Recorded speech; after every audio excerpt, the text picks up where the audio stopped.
দর্শক, জ্বালানি সংকটে মার্চ মাসে মোটরসাইকেলের বিক্রি প্রায় 21% কমে গেছে compare to the same month last year. 21% কমে গেছে, যদিও এটা ঈদের সিজন ছিল। ঈদে কিন্তু বিক্রি বাট্টা বাড়ে মোটরসাইকেলের। পুরো স্টোরিটা যদি একটু বলেন। যেটা হয়েছে যে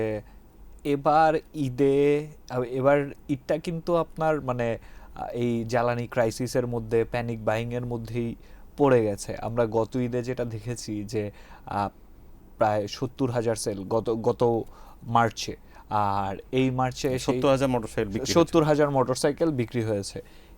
এই মার্চে সেই ইউনিটটা মাত্র 55,000 ক্রস করেছে প্রায়, এটা বলা যায় আর কি, অ্যারাউন্ড 55,000। তো যেটা হয়েছে যে আপনার ফেব্রুয়ারিতে 34,000 মোটরসাইকেল বিক্রি হওয়ার পরেও আমরা 34,000-এর সাথে 55,000 ভাবতে পারি যে খুব বেড়ে গিয়েছে, কিন্তু আসলে এখানে মান টু মান কম্পেয়ার করলে হবে না। কারণ আপনি জানেন যে ঈদের সময় যেটা হয় যে ফেস্টিভ একটা অফার থাকে সবগুলো ব্র্যান্ডের মধ্যেই। তো সেই ফেস্টিভ অফারটার জন্য অনেক বায়ার কিন্তু ওয়েট করেন। তো এই বছর আসলে তাদের হাতে কিছু বাড়তি ইনকাম থাকে, বাড়তি বোনাস থাকে, বোনাসের টাকা থাকে, ফেস্টিভ অফার থাকে, সেটা দিয়ে তারা তাদের শখের মোটরসাইকেলটা আসলে কিনে ফেলেন ঈদের সময়।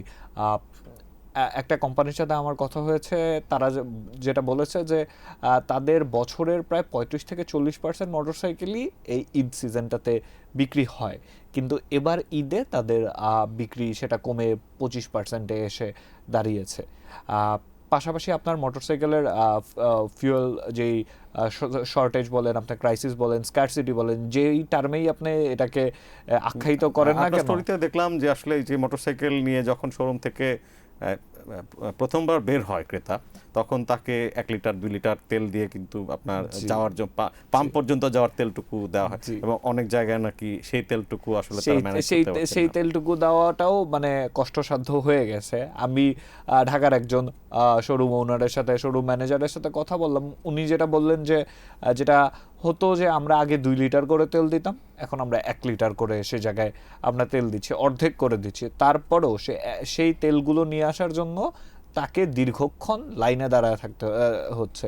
যেটা আগে হতো যে জেরিক্যানে করে যেই ডিলাররা, শোরুম ওনাররা তেলগুলো নিয়ে আসতো, সেটা এখন আর সম্ভব হচ্ছে না। এখন মোটরসাইকেলে করে লাইনে দাঁড়িয়ে 2-3 ঘন্টা ওয়েট করে তারপরে তেলটা নিয়ে আসতে হচ্ছে। 4 লিটার 5 লিটারের একটা লিমিট আছে, সেটা মানে অনেক পাম্পেই 5 লিটার মাত্র তেল দেওয়া হচ্ছে। আর ঢাকার বাইরে সিচুয়েশনটা ওনারা বলছেন আরেকটু খারাপ। সেখানেও মোটরসাইকেলের সেল একদমই খুবই কম, শোরুম ওনাররা যেটা বললেন।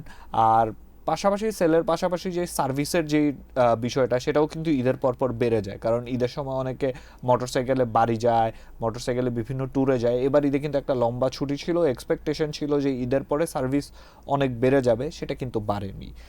সার্ভিস প্রায় বিভিন্ন শোরুমের ওনাররা বলছেন, মোটরসাইকেল ব্র্যান্ডের সাথে যারা আছেন তারা বলছেন যে সার্ভিস প্রায় অর্ধেকও হয়ে গিয়েছে আর কি।